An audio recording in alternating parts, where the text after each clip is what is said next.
right, and we are back with another episode. And today, joining me is Kane Incognito. How's it going, man? Hello, I'm doing so well, man. How are you? I'm not too bad. Things are finally opening up, so I'm feeling good, man. I'm feeling good. Yeah, I could agree to that one. Yes. Feels really good. So starting things off, tell us a little bit about yourself and where you come from.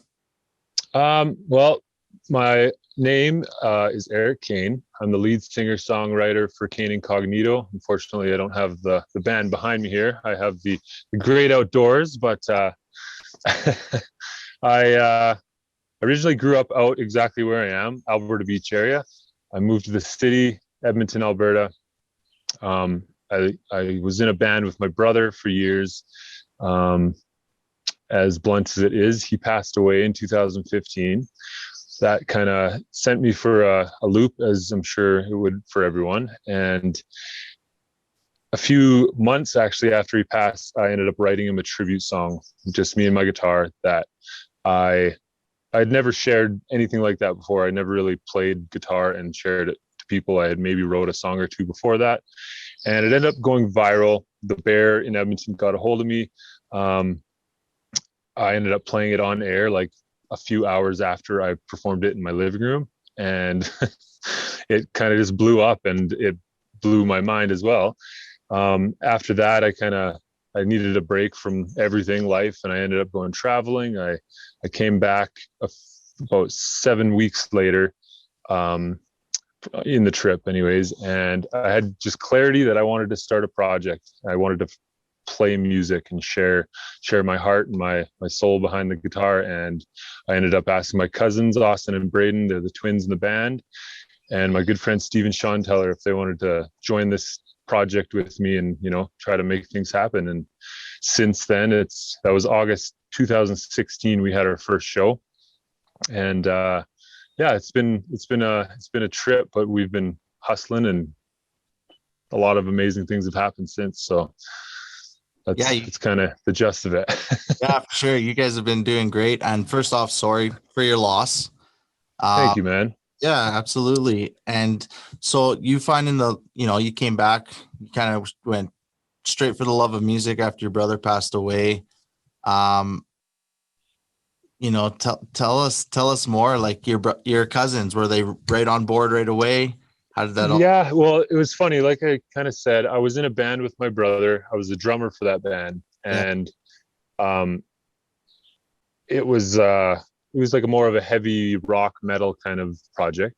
Yeah. And my cousins were actually in a heavy metal, like, a little harder than what we were in band, but it was still kind of the same genre.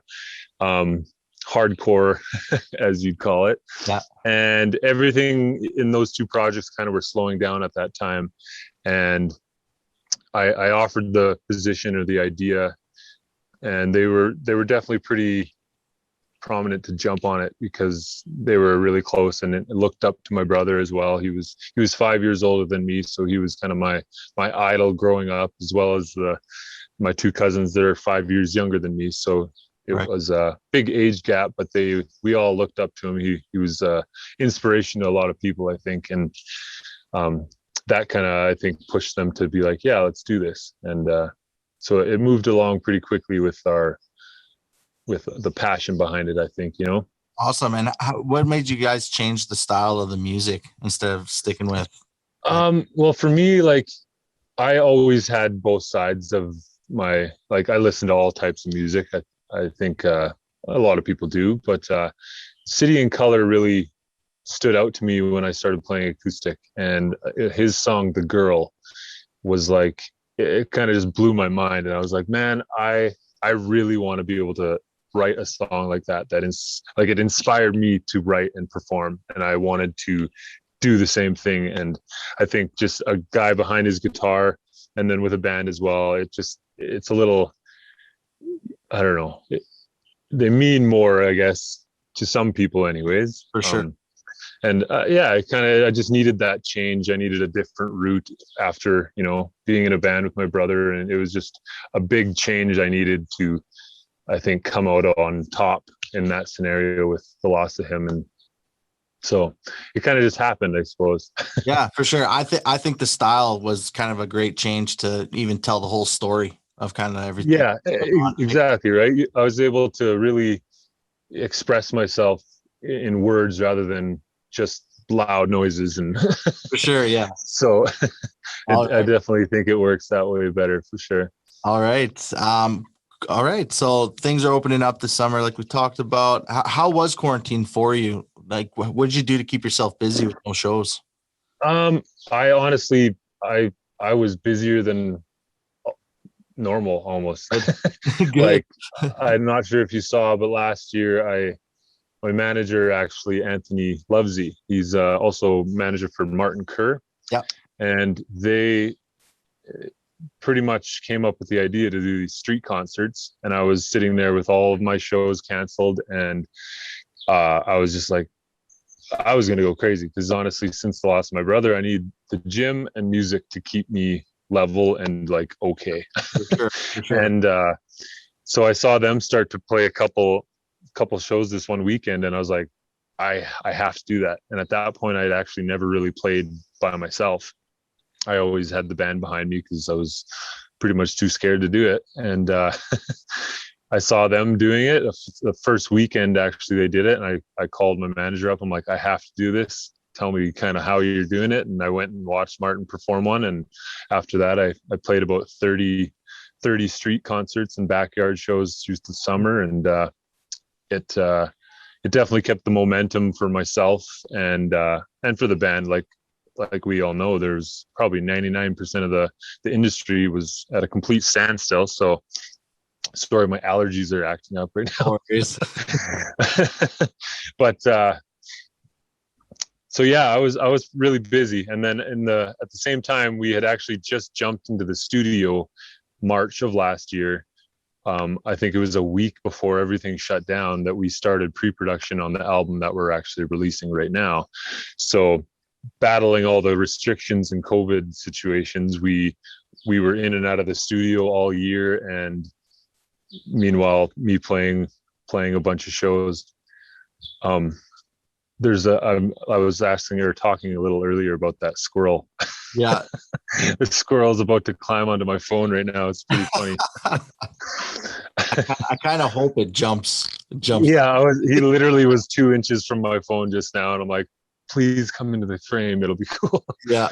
But yeah, man, I was really busy as well as behind the scenes. We were all busy as a band recording, and I think honestly, this new album that we created at Velveteen Audio, it's one of our best, and it's closest to the vision I've had with this project since day one. So I'm really, really proud of what we accomplished for sure. And yeah, I think we'll get into that a little more, I assume, shortly. But yeah, sure. I was busy.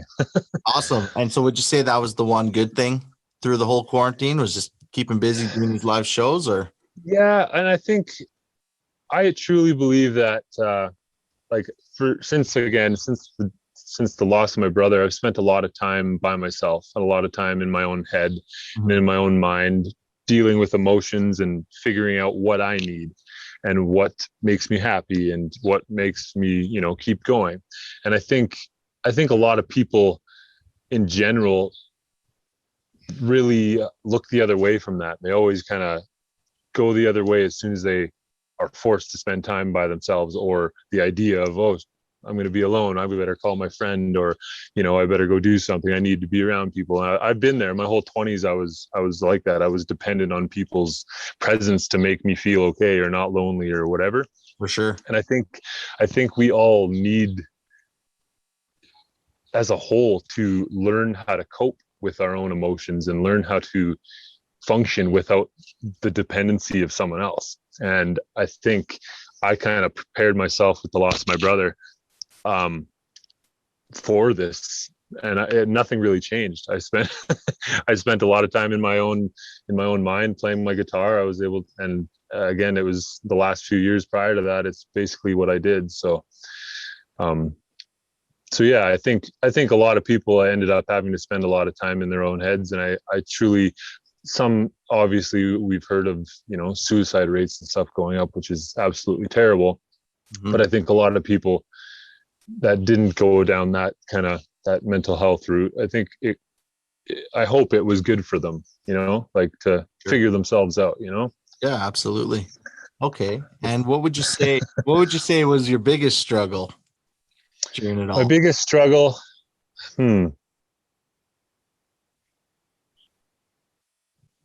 I think just the being held back from being around those people that you want to be around with, Yeah. because as much time as I like to spend by myself, Yeah. I also love my family, and I love, friends, and being able to just be around people watch. Like I like being in social environments when I want to be. So Yes. that Yeah. was I think for a lot of people a struggle for sure, and Yeah. myself in general. Oh, okay. Yeah. Perfect. So am I supposed to be asking you questions too, or? Hey man, you can if you want. You'd be putting me on the spot, let me tell you. Yeah. Yeah, no, it's I mean, if you want to ask me a question, go for it. I'd like, yeah, for sure. Like, how did you deal with it? How did you cope with it? It's interesting to hear, I guess, for we've all in general never been in this kind of scenario. So first time in our life, I suppose. I'm a pretty social butterfly myself. So I think that was the tough part. I think even now, like I've just learned, like I still feel like things aren't open. Yeah. It's almost what it feels like. I've got so used to like kind of just staying home, doing my thing. Right. The one thing that I actually fell in love with was nature. I get outside, or I go do the stairs, I go to River Valley more. Nice, man. More than I used to. So I think that was a plus for me. Yeah. So that it got me out of the house more, because I was staying in. I had surgery last summer. Okay. And dude, I mean, just watching it be nice outside in here, I was like laying on my couch, could barely move. That was tough. And then COVID hit. So it was like double whammy for me. Yeah. So yeah, once I was able to now that it's summer again, as soon as it got nice, I was right back outside, and I was like, I love this. I could do this all year long, right? So that was the biggest thing for me. I used to let's go to a restaurant, let's do this, let's do that. But like, let's just go for a walk, or let's go for a jog, or that's awesome to hear, man. That's good. Yeah, let's get out in the nature. So that was the biggest thing for me. And with that being said, like I said, this is where I grew up, and it's been a part of who I am, the outdoors, it just makes me happy. It, as I think, levels out everybody, and when they, earthing, as they call it, or whatever. Exactly. it's real, man. It affects you. It does. And I'm a city boy, it's one of those things. I grew up in the city, and doing all these projects that I've done recently, so at acreages, farms, this and that. Awesome. It just made me fall in love with all of it. That's good. Yeah. Super good to hear. So it's good. That's what I'm loving now these days. Awesome. Yeah. Okay. So let's talk about your newest single, Eyes Wide Open. Okay. Tell us. It's I was just going to say, it instantly relates to what we're talking about right now. And perfect. So yeah, Eyes Wide Open. I actually wrote it probably 2 years ago. It was directly, again, related to coming off the loss of my brother, but in a new light. Like, if you've listened to stuff I've wrote in the past, it was very emotional. It was very heartfelt. It was very moving, and you could feel or hear the pain and the emotions I was going through. And at a few years ago, I had this turning point that, at least to the point where I was able to write about it, this song came to life. And it was actually sitting in my backyard. I was in Spruce Grove at the time, and I was able to just hone into that moment, the exact present moment where I was. And as cliche as it sounds, the clouds were passing by, the leaves above me were just, dancing to the beat of the wind. It was just like this, almost as if time slowed right down, and it was like, wow.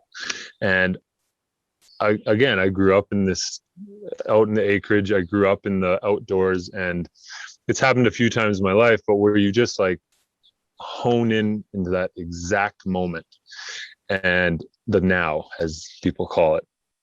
And it was like I guess a flip in perspective. And with the loss of my brother, again, it was just, I was able to hone in on that moment and just kind of come to realization that we take for granted these little moments and these, hanging out with friends and family and just these little things that make us who we are without even really knowing that that is creating us and making who we, shaping who we are.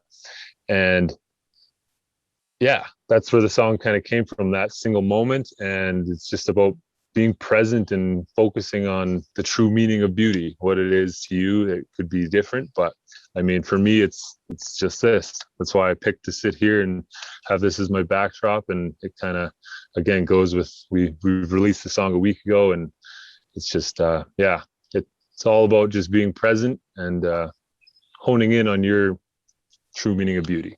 Perfect. Awesome. And I saw the video for it, which, dude, I love the video, as we talk about. Thanks, buddy. Yeah, exactly. Right. Where'd you shoot that? I feel like I know. Nordegg, Abraham Lake area.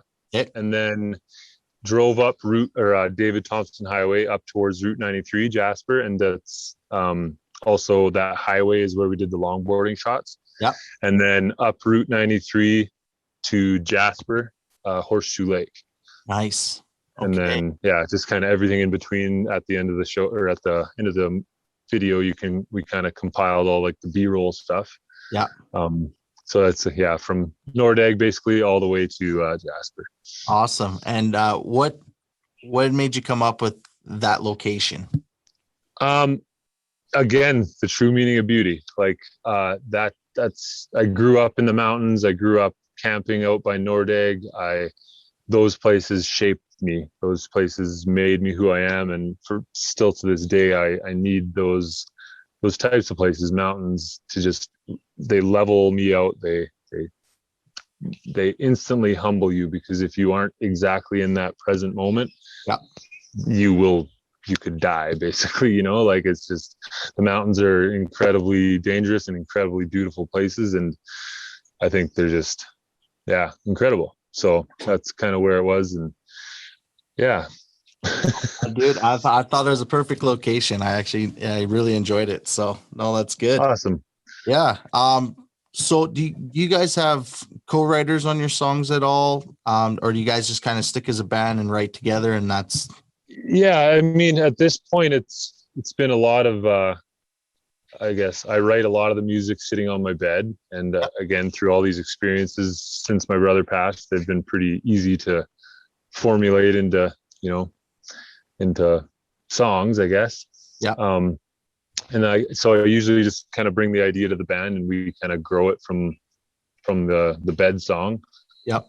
Bedside acoustic version. And that's so far where we've kind of been writing from that point. We've definitely also been, writing as a whole band from scratch, which it'll be exciting, and it'll be kind of once it happens more, I think it'll be almost another evolution in sound for sure. But at this point, it's kind of the combination of both. Yeah, for sure. Are you one that you put everything in your phone for song ideas, or do you have a notebook? I started doing notebooks because just over the last few years, I've lost one or two phones, just like, not too many, but there's the stuff I've lost has basically been priceless, which is, again, one of my songwriting techniques is that exactly, is recording voice memos, and all in my voice, or my notes or whatever. And so this past year, I've started writing in notebooks a lot more. Okay, nice. All right, man. You have two other singles that you just recently released as well. Yes. So Through the Window was the first one we released off this, I guess, the Eyes Wide Open EP, which will be coming out in its entirety in the fall. Mm-hmm. But Through the Window was the first one, and it was written actually out of just kind of like a random Instagram story jam that people really reacted to. And the premise behind the words anyways is escapism. And again, it kind of falls suit with where we've been this past year. Just spending a lot of times in our own heads and trying to escape reality, go somewhere, whether it's fantasy or a destination or wherever that might be, but basically leaving your present state of mind via your mind. Yeah. And yeah, that's Through the Window. That was the first one. And then Shapeshifters was the second single we released. And it's all about, again, going back to the lessons I learned losing my brother and what I experienced. Like I kind of mentioned, I was very dependent on people and people's presence throughout my 20s, throughout my whole life. And it got to the point where you really learn how people affect you and their energy and how people act. And this certain trait, I suppose, that really started getting to me after, I started spending more time in my head and kind of realizing I have control of this, this crazy world we're in.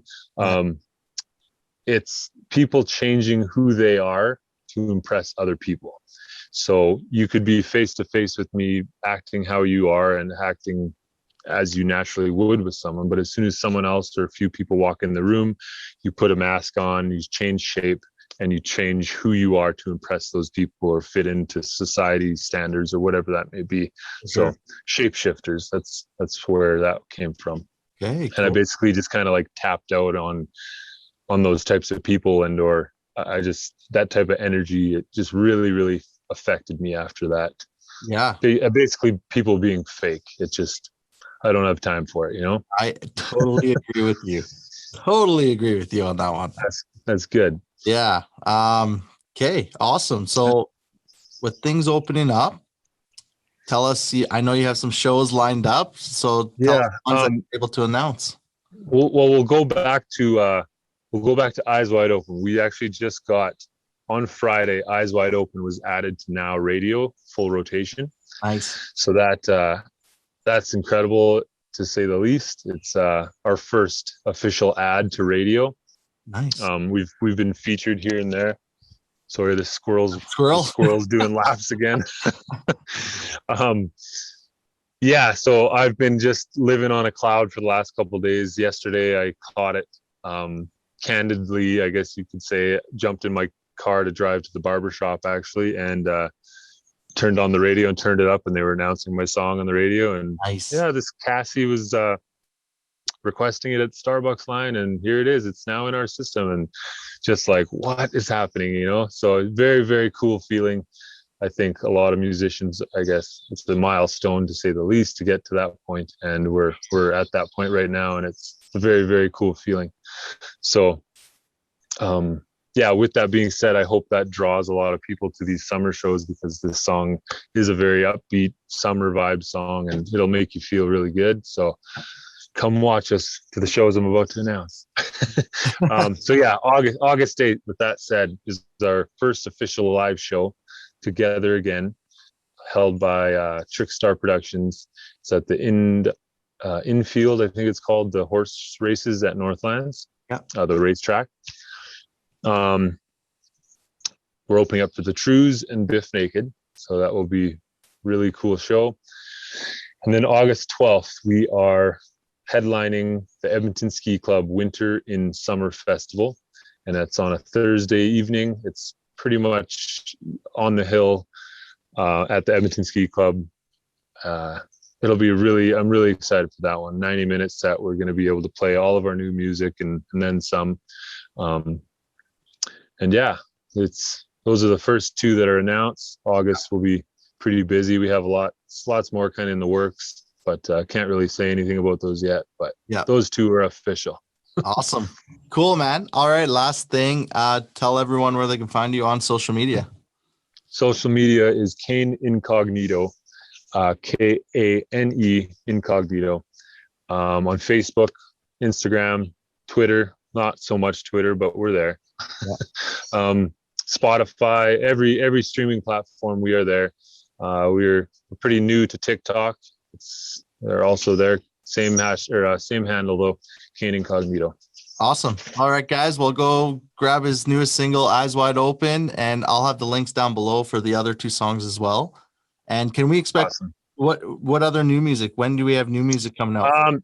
We have, it kind of depends on how this Eyes Wide Open is going to go. It's getting the craziest reaction right now. So we're going to start an official radio campaign soon, and it might kind of push back singles depending on how it goes. But the original plan was the end of summer to release another single, and then a few more at the fall mark where the whole EP comes out. Perfect. So awesome. Lots more music, lots more things coming for sure. Okay, awesome. And all your songs are available on all platforms, right? All platforms, Kane Incognito, they're all there. Perfect. All right, man. Well, thanks so much for taking the time. Yes, man. Thank you for having me. This is Cody. It's been a pleasure. Yeah, anytime. And yeah, man, let's hang soon because I know we've talked so long. I know. I think we'll line up one of these shows. We'll get you out there, man. Yeah, works for me, man. All right. Take care, and we'll talk soon. Cheers. Be well. All right. You as well.